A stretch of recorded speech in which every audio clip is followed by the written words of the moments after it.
Friends, welcome to my channel mathematics studies. आज हम हमारा chapter number 3 first order non linear PD की exercise 3.3 का लेक्चर 1 देखेंगे। देखो इसमें हमारा क्या है कि इसमें हमें 4 फॉर्म्स दे रखे हैं और 4 फॉर्म्स हम एक एक करके चैप्टर्स जो लेक्चर्स होंगे उसमें करेंगे। ओके, तो आज हमारा लेक्चर 1 है, उसमें हम फर्स्ट फॉर्म देखेंगे। और जो ये फॉर्म्स है वो किसकी ही है, हमारी जो हमने 3.2 के अंदर 4 पिट ऑक्सिलरी इक्वेशन की थी उसी के टाइप्स लगा लो आप कि किसी में एक्स वाई नहीं होगा, किसी में एक्स वाई जेड नहीं होगा। इस तरीके से इन्होंने 4 फॉर्म बना रखे हैं इस एक्सरसाइज के अंदर और वो चारों फॉर्म हमें पढ़नी है। देखो फर्स्ट फॉर्म क्या है कि हमारी जो 4 पिट इक्वेशन होती थी ना उसमें क्या होता था, एफ ऑफ पी क्यू तो होता ही था, साथ में एक्स वाई जेड टाइप का भी हमारा होता था। लेकिन ये जो हमारी फर्स्ट फॉर्म है वो क्या कहती है कि सिर्फ और सिर्फ हमारा एफ़ के अंदर मतलब जो फंक्शन है वो पी क्यू टाइप का ही होगा, मतलब उसमें एक्स वाई जेड हमारा नहीं होगा। दैट इज़ आई ई का मतलब होता है दैट इज़, मतलब कि जो एफ़ है वो सिर्फ और सिर्फ क्या कंटेन करेगा, पी एंड क्यू। इस वजह से हमारा मतलब क्या हुआ कि जो हमारी 4 पिट ऑक्सिलरी इक्वेशन होती थी, आई थिंक पिछले पेज पे ही मैंने लास्ट लेक्चर में करवाया था। देखो ये देखो, सिर्फ इसमें 4 पिट ऑक्सिलरी इक्वेशन क्या होती थी हमारी, d x upon minus of curl f upon curl p, d y upon minus of curl f upon curl q, d z upon this, d p upon this and d q upon this. अभी हमने क्या पढ़ा है first form के अंदर कि जो हमारा f है ना सिर्फ और सिर्फ p और q कंटेन करता है, उसका मतलब क्या हो गया कि curl f upon curl x भी 0 है, curl f upon curl y भी 0 है और curl f upon curl z भी 0 है। अगर ये टर्म्स 0 हैं तो इनके जो नीचे टर्म्स आएंगी वो भी 0 हो जाएंगी, क्योंकि हमारी 4 पिट ऑक्सिलरी इक्वेशन क्या कहती थी कि d x upon minus of curl f upon curl p, d y upon minus of curl f upon curl q, d z upon minus of p curl f upon curl p minus of q curl f upon curl q। और d p के upon में क्या होता था, curl f upon curl x plus p curl f upon curl z. अब ये तो दोनों ही वैल्यू 0 तो ये 0 आ गया और इधर भी सिमिलर हमारा क्या आ गया, 0। ओके, तो ये हमारी फॉर्म है जिसके अंदर सिर्फ और सिर्फ हमें पी और क्यू मिलेंगे, एक्स वाई जेड टाइप के टर्म नहीं है। एक्स वाई जेड है नहीं तो उनके जो डेरिवेटिव्स होंगे, पार्शियल डेरिवेटिव्स, वो भी 0 ही होंगे। ओके, तो देखो अब जैसे हमने ये वाली टर्म उठा ली एक, फिर हम ऐसे ही करते थे जैसे 4 पिट ऑक्सिलरी इक्वेशन जो 4 पिट वाला मेथड था उसमें भी हम यही करते थे कि हम जैसे ये वाली टर्म उठा लेंगे। अब इस टर्म को हम या इस टर्म के इक्वल लिखें, इस टर्म के इक्वल लिखें, इस टर्म के इक्वल लिखें। देखो जैसे कोई भी टर्म के इक्वल लिखेंगे, d p upon 0 is equal to something, मतलब कोई भी टर्म होगी तो 0 इंटू समथिंग तो क्या हो जाएगा, 0, मतलब d p is equal to किसके आ गया, 0 के इक्वल आ गया। देन जैसे ही हम इंटीग्रेशन करेंगे तो डी पी का इंटीग्रेशन p हो जाएगा और यहाँ पे कोई इंटीग्रेशन कॉन्स्टेंट आ जाएगा a टाइप का, तो हमारा ये हो गया।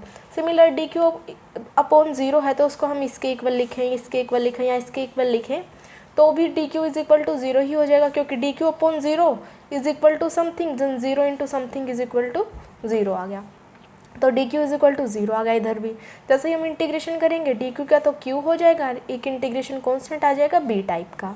देन हमें क्या होता था कि हम सॉल्यूशन निकाल दें, सॉल्यूशन के लिए d z is equal to होता था हमारा p d x plus q d y. अब जो पी की वैल्यू आई है और क्यू की वैल्यू आई है वो हम इसके अंदर पुट कर देंगे, तो d z is equal to क्या हो गया, पी की value a d x plus q की वैल्यू बी डी वाई हो गया। देन क्योंकि हमें इसका कंप्लीट पूरा सोल्यूशन निकालना है तो जैसे हम पूरा सोल्यूशन निकालेंगे तो हम इनको चाहेंगे कि ये सिंपल फॉर्म में बन जाए, तो हमने क्या किया, ऑन इंटीग्रेटिंग दैम, तो डी जेड का इंटीग्रेशन हो गया जेड, ए तो कॉन्स्टेंट है तो ए, डी एक्स का एक्स, बी कॉन्स्टेंट है तो बी, डी वाई का वाई एंड सी हमारा क्या हो जाएगा, आर्बिट्ररी कॉन्स्टेंट, मतलब जो इंटीग्रेशन कॉन्स्टेंट आया वो, और उसे हम क्या बोल देंगे, कोई भी ये हमारा आर्बिट्ररी कॉन्स्टेंट है। ओके, देन हमारा पीछे इतना होता था। उसके बाद फिर हमारा क्या है इस वाले के अंदर कि अगर इस टाइप की फॉर्म है तो जो b है उसको हम फंक्शन ऑफ a करेंगे, कि क्वेश्चंस में आप देखना कि किस तरीके से होगा। अभी ये देखो कि जो b है उसको हम फंक्शन ऑफ a ही बना देंगे, मतलब b की वैल्यू निकालेंगे हम क्वेश्चन में और वो हमारी ऑटोमेटिकली a की टाइप की आ जाएगी, तो b हमारा फंक्शन ऑफ a बन जाएगा। तो वो हमारी वैल्यू यहाँ हमने पुट कर दी कि जो b है ना वो फंक्शन ऑफ a है, तो z is equal to A x, b function of a into y plus c, और यही हमारा क्या हो जाएगा, which is the complete integral of first, जो हमने फर्स्ट इक्वेशन मानी थी उसका कंप्लीट इंटीग्रल हो जाएगा। और जहाँ पे हम बोल सकते हैं a और c हमारे दो ही कॉन्स्टेंट बचे हैं और वो दोनों ही कैसे हैं, आर्बिट्ररी कॉन्स्टेंट्स हैं। अब तक हमने क्या किया है इसके अंदर, कि हमें ना जो 4 पिट ऑक्सिलरी इक्वेशन टाइप की होती थी ना, उसमें हमारा होता था p q x y z, 5 होते थे हमारे पास। लेकिन इसमें क्या होगा, सिर्फ 2 होंगे, पी और क्यू। इसका मतलब curl f upon curl x, curl f upon curl y और curl f upon curl z हमारे 0 होंगे। फिर हमने ऑक्सिलरी जो 4 पिट की ऑक्सिलरी इक्वेशन होती है उसके अंदर 0 पुट की, तो हमारी ये टर्म 0 हो गई। देन हमारी पी की वैल्यू आ गई और क्यू की वैल्यू आ गई। फिर हमने सोल्यूशन निकालना होता है d z is equal to p d x plus q d y, वो वैल्यू पुट कर दी। जैसे ही हमने इसका इंटीग्रेशन किया, इंटीग्रेशन करने के बाद हमारी ये टर्म आ गई, ये हमारा क्या है, कंप्लीट इंटीग्रल। उसके बाद हमें क्या होता है कि क्वेश्चंस में बोल देते हैं कि जनरल सॉल्यूशन और सिंगुलर सॉल्यूशन भी निकालो। ओके, तो जैसे ये तो हमारा पूरा हमने मेथड लगा दिया कि कंप्लीट सॉल्यूशन हमने किस तरीके से निकाला है। अब हम करेंगे कि जनरल सॉल्यूशन कैसे निकालते हैं। ओके, अब देखो जैसे हमने पीछे भी किया है 3.2 के अंदर हम क्या करते थे, जैसे हमारी ये इक्वेशन दे रखी है, जनरल सॉल्यूशन हम कैसे निकालेंगे, जो भी हमारा कांस्टेंट होंगे ना उन सभी को हम एक टाइप का बना लेंगे। जैसे इसमें सी टाइप का कांस्टेंट और ए टाइप का कांस्टेंट, तो हम सी वाले को भी ए टाइप का कांस्टेंट बना लेंगे। मतलब हम अपनी मर्जी से क्या बोल देंगे कि जिस सी है ना वो किसी भी ए टाइप का फंक्शन है। ओके, ये ही होता है हमारा जनरल सॉल्यूशन निकालने का रूल, कि जो हमारी ये इक्वेशन आई है, किसकी इक्वेशन आई है, जो कंप्लीट इंटीग्रल वाले की इक्वेशन आई है, उसमें जो सभी को हम एक टाइप का कांस्टेंट बना देंगे। जैसे सी को हम क्या बना देंगे, कोई भी फंक्शन ऑफ ए। तो जैसे हमने सी को क्या लिख दिया, साई ऑफ ए लिख दिया इधर ऐसे, और हम बोल देंगे कि जो साई है ना हमारा, वो क्या है, आर्बिट्ररी फंक्शन है। जो ये सिंबल होता है इसको हम साई बोलते हैं। साइंस वाले बच्चों को पता होगा, आर्ट्स वालों को शायद ना पता हो, तो इसको हम बोलते हैं साई। ओके, तो हमने क्या किया कि जो सी है उसको भी ए का फंक्शन बना लिया और पूरी इक्वेशन ए के फंक्शन के टाइप की हो गई है हमारी। तो ये इक्वेशन क्या बन जाएगी, जैसे z is equal to A x plus phi of a y plus psi of a. Then हम इनको अगर इधर ले आएँ तो क्या हो जाएगा, z minus a x minus phi of a y and minus psi of a. तो हमने ये इस तरीके से लिख लिए कि हमारा ये बन जाएगा, ये 0 है। ओके, कि अगर हम इसी जो सी है उसकी जगह साई ऑफ ए लिख दें और उधर उनको उधर लेके चले जाएं तो हमारी ये इक्वेशन बन जाएगी। अब देखो ये इक्वेशन हमारी किस किस फॉर्म में है, जिसमें एक्स वाई जेड भी है, ए है और हमारा साई ऑफ ए भी है। तो हमने लिख दिया कि जो ये फंक्शन है वो एक्स वाई जेड ए और साई ऑफ ए टाइप का हमारा है। ओके, देन हमें क्या करना होता है कि जो ये फंक्शन है एक तो उसको 0 के इक्वल लिख देंगे, मतलब कि जो ये इक्वेशन आई है उसको 0 के इक्वल लिख देंगे, और जब ये अब इक्वेशन आई है ना उसका डेरिवेटिव कर देंगे ए के रिस्पेक्ट में ही और उसको 0 के इक्वल लिख देंगे। क्या है, सिर्फ सिंपल सा तरीका होता है हमारा जनरल सोल्यूशन निकालने का।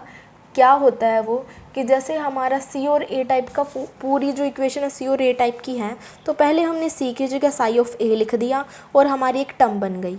ओके, देन हम उस जो टर्म आई है उसका डिफ्रेंशिएशन कर देंगे ए के रिस्पेक्ट में ही, मतलब जो हमारी ये टर्म आई है उसका ए के रिस्पेक्ट में डेरिवेटिव कर देंगे और उसको भी 0 के इक्वल मान लेंगे। तो जो ये एक इक्वेशन आई है और जो इसका डेरिवेटिव करने के बाद इक्वेशन आएगी, जब हम इन दोनों इक्वेशंस को सोल्व कर देंगे ना, तो जो सोल्व करने से हमारा आएगा वही हमारा क्या होगा, जनरल सॉल्यूशन। मतलब उनको सोल्व हमें इस तरीके से करना है कि हमें ए की वैल्यू मिल जाए और ए की वैल्यू आते ही हम क्या बोल देंगे कि हमें जनरल सॉल्यूशन मिल गया।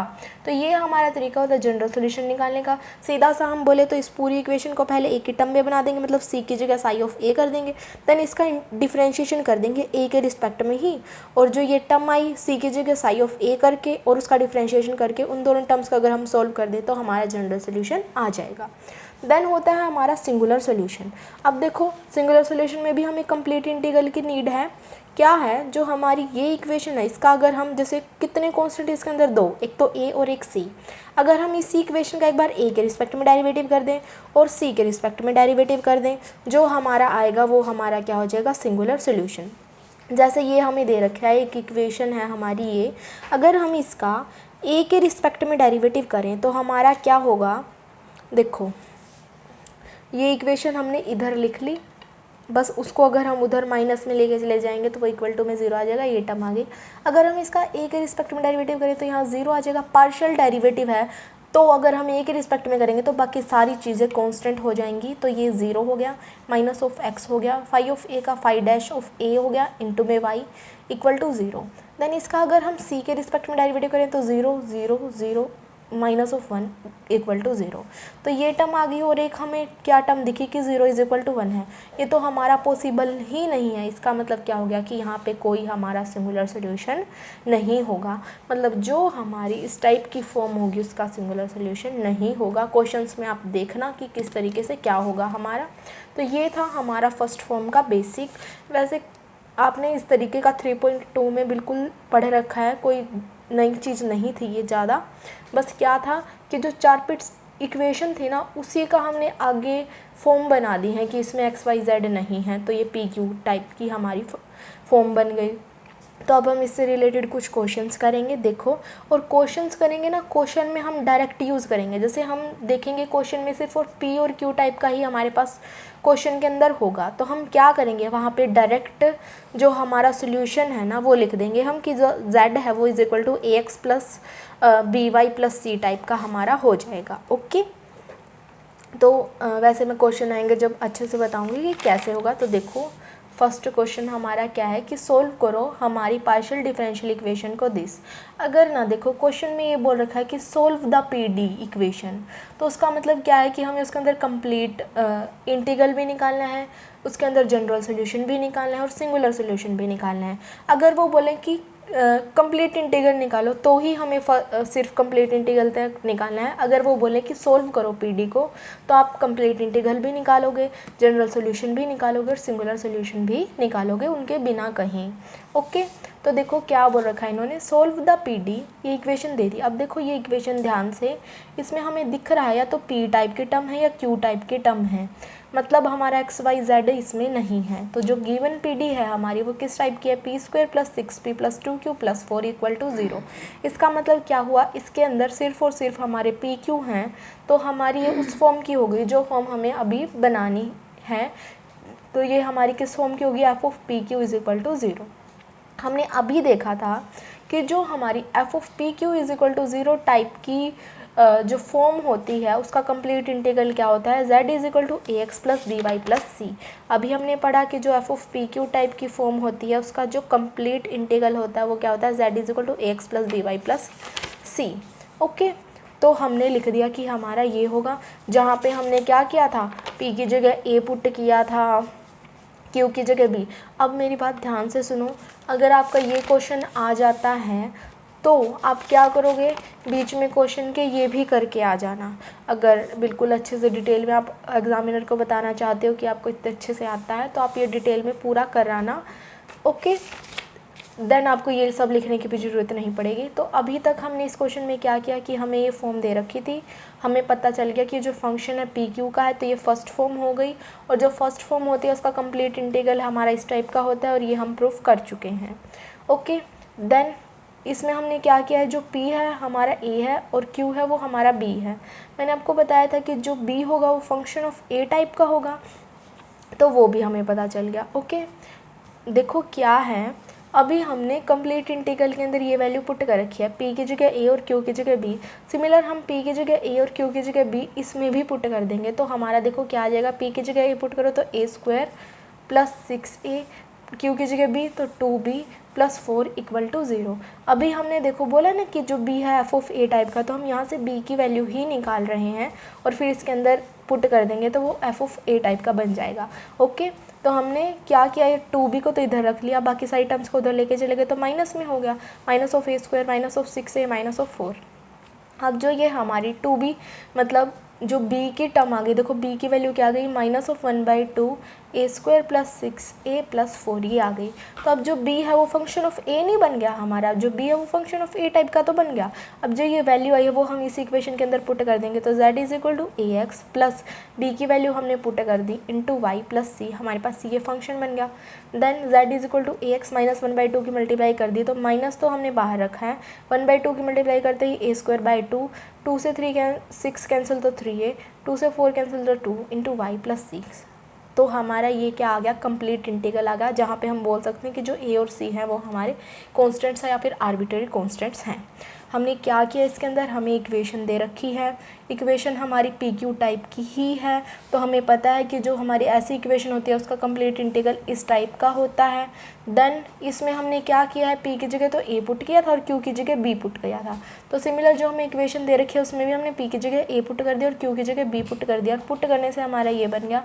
यहाँ से हमने बी की वैल्यू निकाली और इसके अंदर पुट कर दी, क्योंकि हमें बी को एफ ऑफ ए टाइप का बनाना था इस वजह से, तो हमने यहाँ वैल्यू पुट कर दी, देन हमारा ये बन गया और यही हमारा क्या है, कंप्लीट इंटीग्रल।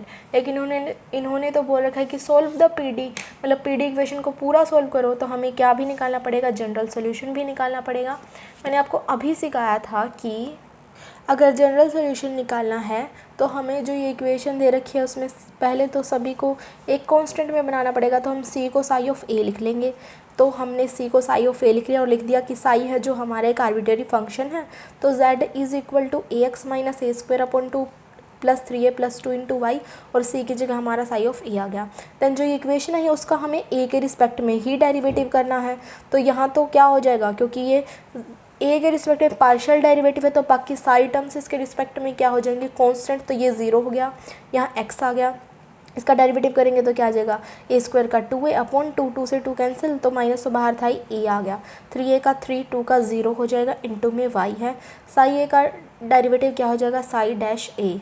ओके, फिर देन हम क्या लिख देंगे, अगर हम फोर्थ और फिफ्थ इक्वेशन में से ए की वैल्यू को एलिमिनेट कर देंगे तो हमारा जनरल सोल्यूशन आ जाएगा। हमें एलिमिनेट करके नहीं दिखानी है क्योंकि वो बहुत बड़ा हो जाएगा हमारा और सॉल्व भी नहीं हो पाएगा, क्योंकि हमारे पास वैल्यू थोड़ा ना है कि हम वैल्यू निकाल देंगे। ये तो हमारे सारे ही क्या है, जैसे ए एक्स वाई टाइप की हैं, कोई मैथमेटिकल टर्म्स तो है नहीं, तो हम डायरेक्ट लिख देंगे कि हम फोर्थ और फिफ्थ इक्वेशन को जैसे ही सॉल्व करेंगे ए को एलिमिनेट करने में, वैसे ही हमारा क्या निकल जाएगा, जनरल सोल्यूशन निकल जाएगा। ओके, उसके बाद हमें सिंगुलर सोल्यूशन भी निकालना है, तो हमें क्या करना होता है, सिंगुलर सोल्यूशन में जो दो कांस्टेंट दे रखे हैं ना इस इक्वेशन के अंदर कंप्लीट इंटीग्रल वाली में, उन दोनों के रिस्पेक्ट में डेरिवेटिव कर देंगे। तो देखो जैसे ही हम इस इक्वेशन का ए के रिस्पेक्ट में डेरिवेटिव करेंगे, दो कांस्टेंट कौन से हैं, ए और सी, तो ए के रिस्पेक्ट में डेरिवेटिव करेंगे तो क्या आएगा, 0 इज इक्वल टू एक्स, वही माइनस ऑफ 2a, तो यहाँ a बच गया, प्लस 3 इसका 0 इंटू वाई, और c का भी 0। एंड अगर हम c के रिस्पेक्ट में डेरिवेटिव करेंगे तो यहाँ भी 0 बन जाएगा, इस टर्म में भी कहीं c नहीं है तो 0, प्लस यहाँ c के रिस्पेक्ट में डेरिवेटिव करेंगे तो 1 आ जाएगा। तो इस टर्म से हमारा क्या गया, 0 इज इक्वल टू 1। क्या 0 और 1 कभी इक्वल हो सकते हैं, नहीं हो सकते, तो मतलब ये तो टर्म हमारी पॉसिबल ही नहीं है। इसका मतलब क्या हुआ कि हमारा कोई भी सिंगुलर सोल्यूशन नहीं होगा। ओके, देन हम नेक्स्ट क्वेश्चन करेंगे। अब जो क्वेश्चंस होंगे वो थोड़ी हम जल्दी कर पाएंगे क्योंकि अब हमें तरीका आ गया है कि किस तरीके से करने हैं। Solve the partial differential equation, हमें जो ये इक्वेशन दे रखी है पार्शियल डिफरेंशियल इक्वेशन, उसको सोल्व करना है, जहाँ पे जो इन्होंने बोल दिया के कोई कांस्टेंट है। Okay, P square minus Q square, मतलब हमारी पी और क्यू टाइप की ही फॉर्म है ये भी, तो हम लिख देंगे which is of the form f of p q equal to 0। अगर ये पी क्यू टाइप की ही फॉर्म है तो हमें पता है कि इसका तो कंप्लीट इंटीग्रल किस टाइप का होता है, z is equal to A x plus b y plus c, जहाँ पे हमने पी की जगह तो ए पुट कर रखा है और बी की जगह क्यू पुट कर रखा है, और बी है जो हमारा फंक्शन ऑफ ए टाइप का है। उसके बाद हम क्या करते हैं, पी की जगह ए पुट कर देंगे और क्यू की जगह बी जो हमारा क्वेश्चन है उसके अंदर, तो यहाँ क्या हो जाएगा, a square minus b square is equal to k square. Then यहाँ से हमें किसकी वैल्यू निकालनी होती है, बी की वैल्यू निकालनी होती है, क्योंकि बी को ही हमें फंक्शन ऑफ ए बनाना है इस वजह से। तो ए स्क्वायर, ये के को हम इधर लेके चले जाएंगे और बी को इधर, तो a square minus k square is equal to b square हो गया। देन हमने दोनों साइड अंडर रूट ले लिया तो इधर रूट आ गया, रूट से स्क्वायर कैंसिल हो गया, तो under root of a square minus k square is equal to b हो गया। ऑल्सो हमने ये भी बोल दिया कि जो ए स्क्वायर है वो ग्रेटर देन के स्क्वायर है, क्यों, क्योंकि अगर अंडर रूट के अंदर के स्क्वायर बड़ा हो गया स्क्वायर से तो आयोटा बन जाएगा, हमारा कॉम्प्लेक्स पार्ट बन जाएगा, इस वजह से हमने पहले लिख दिया कि जो ए स्क्वायर है वो greater than equal to k square है। ओके, क्योंकि अंडर रूट के अंदर अगर माइनस बन गया तो वो आयोटा बन जाता है। ओके, तो हमने यहाँ से b की वैल्यू निकाली। अब जो ये b की वैल्यू आई है वो हम इसके अंदर पुट कर देंगे, तो हमारा क्या बन जाएगा, z is equal to A x plus b की जगह under root of a square minus k square y plus c, मतलब कि ये टर्म हमारी बन गई। और यही हमारा क्या होता है, कंप्लीट इंटीग्रल होता है, जिसके अंदर जो a और c है वो हमारे के यहाँ आर्बिट्ररी कांस्टेंट है, और जो a स्क्वायर की वैल्यू ग्रेटर देन के स्क्वायर है, क्यों, ताकि हमारी कॉम्प्लेक्स फॉर्म ना बने, इसलिए हमने पहले से ही बोल दिया कि जो a स्क्वायर की value greater than equal to k square है। क्योंकि इन्होंने क्वेश्चन के अंदर क्या बोल रखा है कि सॉल्व करो हमारी पीडी को, तो हमें जनरल सोल्यूशन भी निकालना पड़ेगा और सिंगुलर सोल्यूशन भी निकालना पड़ेगा। तो to find the general solution, अगर हमें जनरल सोल्यूशन निकालना है तो सी की जगह हमें क्या लिख देना, वही साई ऑफ ए, क्योंकि सी को भी ए टाइप का हम बना देंगे, मतलब पूरी की पूरी टर्म को हम ए टाइप का बनाएंगे, मतलब जो कांस्टेंट है उनको सेम बना देंगे। तो सी की जगह हमने साई ऑफ ए लिख दिया, तो साई ऑफ ए लिखेंगे तो z is equal to A x plus under root a square minus k square into y plus psi of a. Then जो इक्वेशन आई है उसको ए के रिस्पेक्ट में ही डेरिवेटिव कर देंगे, तो इसका 0, इसका x plus under root of a square minus k square का अगर डेरिवेटिव करेंगे तो इसका मतलब क्या है कि ए स्क्वायर माइनस के स्क्वायर की वैल्यू तो 1/2 है। अगर हम इसका डेरिवेटिव करेंगे तो पावर आगे a square minus k square, power में से एक कम, मतलब 1/2, और नीचे under root of a square minus k square हो गया। और ऑल्सो हम एक चीज़ तो भूल ही गए कि एक ए स्क्वायर के रिस्पेक्ट में हम ए के रिस्पेक्ट में डेरिवेटिव कर रहे हैं, तो ए स्क्वायर का डेरिवेटिव भी क्या होगा, 2a इंटू 2a, तो ये 2a आ गया और 2 से 2 कैंसिल, तो हमारा क्या बच गया, a upon under root of a square minus k square, ये बच गया इंटू में y, और साई ऑफ ए का डेरिवेटिव क्या हो जाएगा, साई डैश ए। जैसे ही हम इन दोनों इक्वेशन को सोल्व करेंगे ए को एलिमिनेट करके, तो हमारा क्या बन जाएगा, जनरल सोल्यूशन।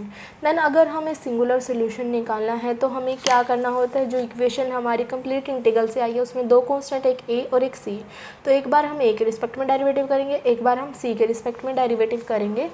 तो जैसे ही हम इस इक्वेशन का ए के रिस्पेक्ट में डेरिवेटिव करेंगे तो हमारा यहाँ 0 हो जाएगा, यहाँ x, ये तो हमने सिमिलर कर दिया जैसे हमने ये किया था।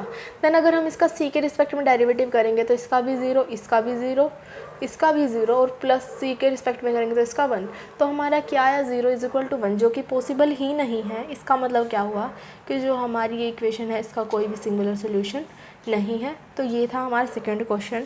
अब है हमारा थर्ड क्वेश्चन। देखो जैसे इसमें बोल रखा है कि फाइंड द कंप्लीट इंटीग्रल, इसका मतलब इसके अंदर हमें जनरल सॉल्यूशन और जो हमारा सिंगुलर सॉल्यूशन है वो नहीं निकालना। अगर ये बोल देते ना कि सोल्व द पीडी इक्वेशन, तो इसके अंदर भी हमें जनरल सॉल्यूशन और वो सब निकालना पड़ता।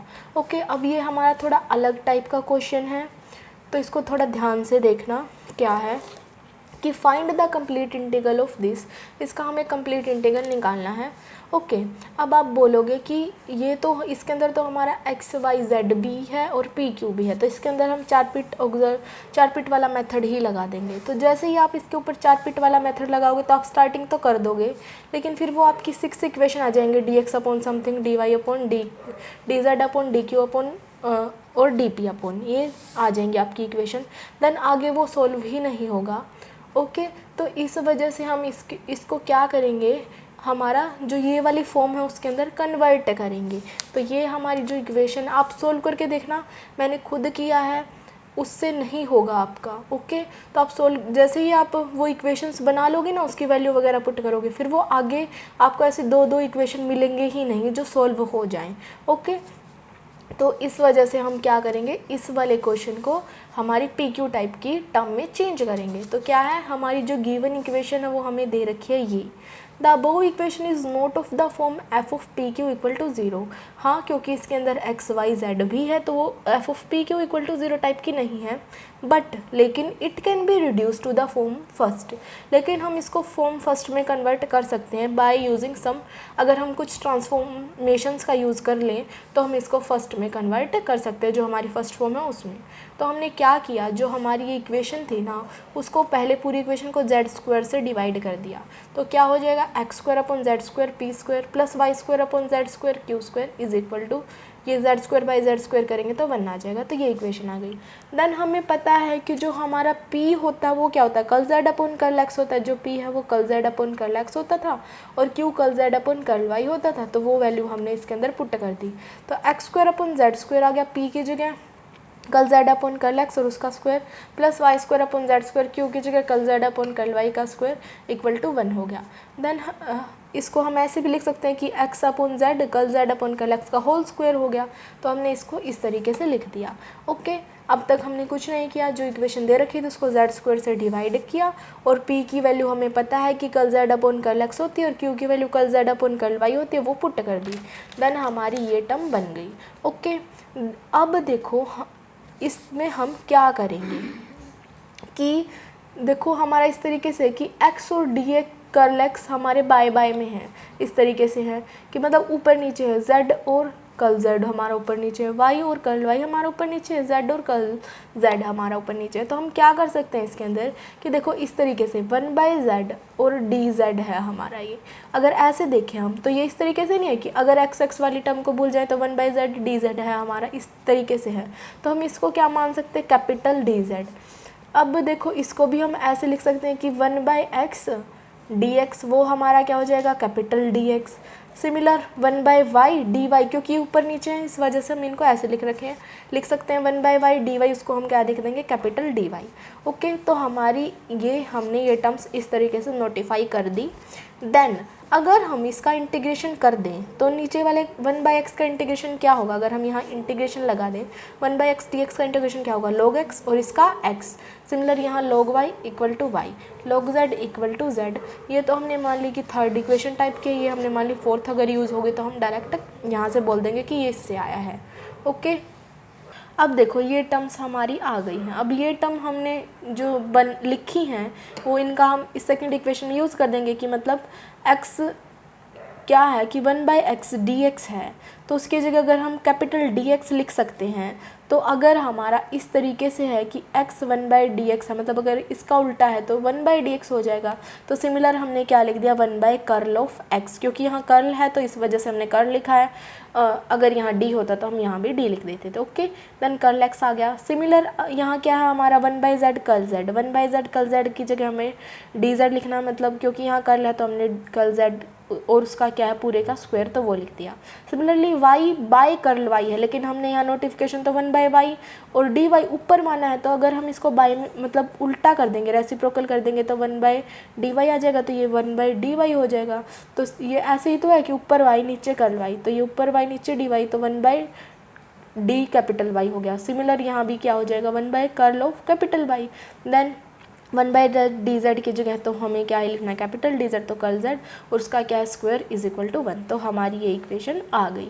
अब तक हमने क्या किया इस क्वेश्चन के अंदर कि क्योंकि ये हमारे इस फॉर्म का नहीं था और ना ही चारपिट वाले मेथड से सॉल्व हो रहा था, तो इस वजह से हमें इसको फर्स्ट फॉर्म में कन्वर्ट करना पड़ेगा। सिर्फ और सिर्फ पी क्यू की टाइप में बनाने के लिए हमें क्या किया कि पूरी इक्वेशन को z स्क्वायर से डिवाइड कर दिया। देन डिवाइड करने के बाद हमारी ये टर्म बन गई और हमने पी क्यू की वैल्यू भी पुट कर दी थी। देन हमने 1/x dx की जगह कैपिटल dx पुट किया, इसकी जगह कैपिटल dy, इसकी जगह कैपिटल dz, और अगर इंटीग्रेशन करेंगे तो हमारी कैपिटल x कैपिटल y और कैपिटल z की वैल्यू भी हमने निकाल के रख ली, क्योंकि बाद में तो हमें ये वैल्यू वापस पुट करनी ही पड़ेंगी, क्योंकि हमारा क्वेश्चन तो छोटे एक्स वाई जेड में है ना कि बड़े एक्स वाई जेड में। तो इस वजह से हमने पहले ही capital x y, capital y और कैपिटल जेड की वैल्यू बना के रख ली, ताकि बाद में हम पुट कर देंगे। ओके, तो अब हमारी ये इक्वेशन इस टाइप की है, curl z upon curl x का square plus curl z upon curl y का स्क्वायर इज इक्वल टू 1। अब देखो जो curl z upon curl x होता था वो हमारा स्मॉल p होता था अगर वो छोटे हैं। अगर हमारा curl capital z upon curl capital x है तो हम उसको कैपिटल p मान लेंगे, तो वो क्या हो जाएगा p का square plus curl z upon curl y अगर कैपिटल है तो हमने उसको कैपिटल q मान लिया, तो कैपिटल q का स्क्वायर इज इक्वल टू 1 हमने इस टाइप से बना लिया। ओके, तो हमारा क्या आ गया, p square plus q square is equal to 1। और हमने लिख भी दिया कि जो P कैपिटल P है वो हमारा curl Z upon curl X और कैपिटल Q है वो हमारा curl Z upon curl Y है। अब देखो ये हमारा P और Q टाइप की फॉर्म का बन गया। फिर हमें पता है कि अगर हमारा कोई P और Q टाइप का फॉर्म हो तो उसका कंप्लीट इंटीग्रल क्या होता है, Z is equal to AX plus BY plus C, जहाँ पे हमने P की वैल्यू तो A रखी है और Q की वैल्यू B रखी है, और जो B है हमारा फंक्शन ऑफ A है। देन हम क्या करते थे, हमारा सब्सटीट्यूट करते थे, जो गिवन इक्वेशन होती है उसके अंदर P की जगह A और Q की जगह B, तो हमारा क्या आ गया A square plus B square is equal to 1। और यहाँ से हम B की वैल्यू निकालते थे तो B square is equal to A square उधर जाएगा तो माइनस में, तो 1 minus A square, then square का उधर जाके रूट हो जाएगा तो B square is equal to under root of 1 minus A square, और जो A होगी उसकी value less than equal to 1 होगी, क्यों, ताकि यहाँ कॉम्प्लेक्स फॉर्म ना बने, इस वजह से हमने ये रिस्ट्रिक्शन इसके ऊपर लगा दी। ओके, देन हमारा कंप्लीट इंटीग्रल क्या हो जाएगा, सिर्फ और सिर्फ b की वैल्यू अगर हम इसके अंदर पुट कर देंगे तो z is equal to A x plus b की जगह under root of 1 minus A square y plus c, हमारे पास ये टर्म आ जाएगी। उसके बाद हमें अगर कंप्लीट इंटीग्रल निकालना है तो हमारा क्वेश्चन तो किस स्मॉल एक्स वाई जेड में था, लेकिन ये तो कैपिटल एक्स वाई जेड आ गई, तो हम क्या करेंगे, जो ये कैपिटल एक्स वाई जेड है उनकी वैल्यू पुट कर देंगे। उनकी वैल्यू हमारी क्या थी कि कैपिटल X की तो log X थी, कैपिटल Y की log Y, कैपिटल Z की log स्मॉल z। ओके तो हमने क्या किया, वो सारी वैल्यू पुट कर दी यहाँ पे। log z is equal to a log x under root of 1 minus a square log of y। और देखो हमने क्या किया, ये log k क्यों लिख दिया, क्योंकि अगर ये सारे ही हमारे जो log के टाइप के हैं तो हमने कांस्टेंट भी log के टाइप का ले लिया। ऐसे हम लिख सकते हैं कि जहाँ पे हमने c है वो log के ले लिया है। ओके देन log z, फिर हमारी एक प्रॉपर्टी होती है m log n, तो वो m log और ये नीचे n है। ओके तो इसकी प्रॉपर्टी के अकॉर्डिंग क्या होता है, जो ये आगे होता है ना वो पावर में चला जाता है, log n की पावर m हो जाता है। ये हमारी log की प्रॉपर्टी है। तो जैसे ये आगे था ना वो उसकी पावर में चला गया, a हो गया। सिमिलर जो ये आगे था वो उसकी पावर में चला गया तो हमारा ये हो गया। ओके और प्लस में log k, तो हमारी ये टर्म बन गई। देन हमारे पास एक और log की प्रॉपर्टी होती है कि log m plus log n क्या होता है, log mn। अगर एक और टर्म हो तो वो भी उसके मल्टीप्लाई में हो जाएगी। जैसे यहाँ 3 टर्म्स हैं हमारी 1 2 3, तो हमारा क्या हो जाएगा, log of x a into Y under root 1 minus a square into k, तो यहाँ log हो गया और इक्वल टू log z चल रहा है। देन हम दोनों साइड अगर एक्सपोनेंशियल ले लें तो ये कैंसिल हो जाएंगे, क्योंकि e की पावर log हमारा 1 हो जाएगा। तो क्या हो जाएगा, z is equal to x की power a y under root of 1 minus a square k। अब हमारा जो ये है वही क्या है, हमारा कंप्लीट इंटीग्रल है, और जो a और k है वो हमारे क्या हैं, आर्बिट्ररी कॉन्स्टेंट्स। ओके तो ये हमारा जो क्वेश्चन था एग्ज़ाम में आ भी सकता है, तो आप कर लेना, क्योंकि थोड़ा अलग टाइप का क्वेश्चन है कि आप तक आ जाए, ये नहीं है कि आप छोड़ दो, ये अलग टाइप का है, तो कर लेना, इतना मुश्किल नहीं है। सिर्फ हमें स्टार्टिंग में थोड़ा ये है कि वैल्यू पुट करनी है उसके अंदर, और बाकी तो हमारा सिंपल ही था। फिर यहाँ से तो बिल्कुल पीछे वाले क्वेश्चन के जैसा ही हो गया था। ओके तो thank you guys for watching my video. Please do like share subscribe to my channel. Thank you so much.